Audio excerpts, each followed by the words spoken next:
I just got back from the gym. The sun is shining at the end of December, and I just kind of like this afternoon crazy light. It's pretty bananas. But here we go. Because you know I really love to digress. So here's my little digression. But today I'm going to talk about a couple of concepts of like, how long does it take to get into a state of ketosis? Well, I've kind of answered this question, but I thought it'd be fun to kind of answer it again. How long does it take? Well, it's going to take as long as it's going to take. But if we break it down and we kind of break down the science and we break down who you are, you might have a better clue of how long that will take. So people always say to me, I'm in ketosis. I peed on the urine strips and I'm in ketosis. And I'm like, no, you're not. So there's a really big difference between producing ketones, right, and using them. So I've done a video like this before. It's really important to reiterate things that you may not consider. Like, people are like, how do I know stuff? How do I know if I'm in ketosis? And a lot of it has to do with having a lot of energy. I don't want to drop my camera. Energy.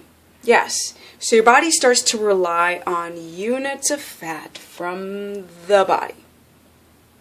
And body fat, as Nora Gagautis, I always say her name wrong, but Nora, she's amazing. She's one of my references when people ask, like, how do I research more about ketogenesis or about the primal body? And I'm like, go to Nora Gagautis, check out her book, Primal Body, Primal Mind. But here we go. When we were as hunter-gatherers, you guys have to realize that our stress was just to survive. It was running from a lion, but we were in like we were in groups. So predators are very afraid of groups of humans because we're smart suckers even though we're kind of dumb. So basically, if you were alone and you were more vulnerable, then you would be putting yourself at risk to have a predator come up to you and run from a lion. And, I spoke about in a video before that zebras don't get ulcers because they can be like drinking from water and they intuitively know that they're not always safe. And then a lion comes out of nowhere and starts running after them and they run like hell. And then, 45 minutes later, they're drinking from the same water hole again as if nothing ever happened and they almost died. But us humans, we've got these like stress response. The stress response is when your body starts to produce cortisol as a steroid hormone from your adrenal glands to make you survive. Run real quick from a lion. It's raising your blood glucose because blood glucose works like rocket fuel. Now that sounds cool, but really rocket fuel is a no bueno. It actually, if it's constantly in your system, that means that you're constantly running from a lion, and that's how your body starts to break down. You become very catabolic, break down. Not enough breakdown, build up, break down, and be in a homeostatic level. So how long does it take to get into ketosis? Well, it's not like I can just give you a number. I can say, okay, you're going to be in ketosis in 8 days. No, it doesn't work like that. It really comes down to your age, your gender, your fitness level. Like, how much lean muscle do you have? How much of the lean muscle that has the little power energy sources called mitochondria, how active are they? How insulin sensitive are you, or how insulin resistant you are? A lot of people don't even know what insulin is. So insulin is a hormone that makes things grow, essentially. It can make muscles grow, it can make fat cells grow, and it can make cancer cells grow. We don't want that. But basically what it really does primarily is get glucose out of the blood and into your fat cells. Because, well, today, not as our hunter-gatherers, as Nora would probably say. That's not how it worked, because we ate berries and foraged, and we had, I'm at 20% capacity with my little batteries. I better hurry up, guys. So basically, we don't have a lot of storage space because there wasn't a lot of carbs. We ate a lot of fat, a lot of eyeballs, a lot of tongue, a lot of balls, a lot of weird stuff, fatty things. Because, you've got fat-soluble vitamins in them and a lot of minerals. But with that said, because we don't store a lot of carbohydrates, we are very dependent today in the modern society on constantly eating every couple of hours. Now, when you try to cut out your carbs and stop this modern phenomenon, but we really have like primal bodies, ancestral bodies. When you cut your carbs down, your body freaks out, and your body doesn't know. You can make ketones, but your body doesn't know how to use them.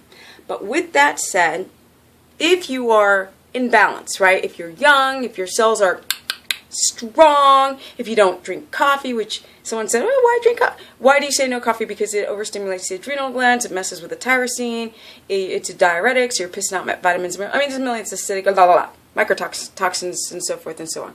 But mainly, it messes with your adrenal glands, which everybody's adrenal glands are working like shite, which is why they can never get rid of what? Their belly fat. So, you want to get into a state of ketosis, but you're drinking coffee all your life? You may not be able to, because you got to heal the adrenal glands from all that caffeine that's overstimulating the body.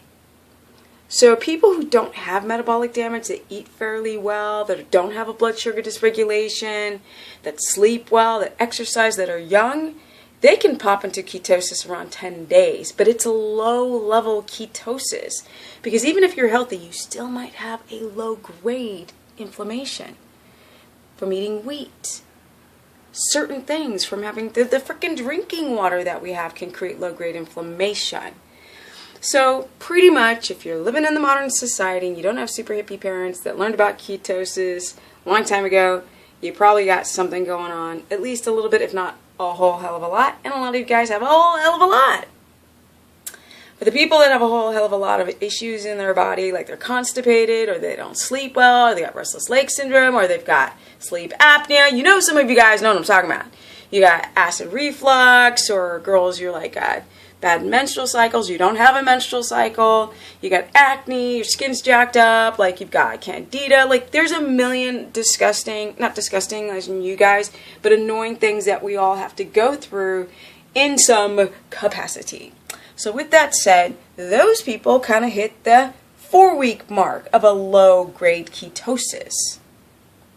And then the people who are really hypoglycemic and blood sugar dysregulation and thyroid disorder, those people can take up to 3 freaking months. Especially if you don't work out. I don't get why people book consultations with me and we go through their background and they're like, oh, I'm not working out right now. And I'm like, you got to move their body, move the old body.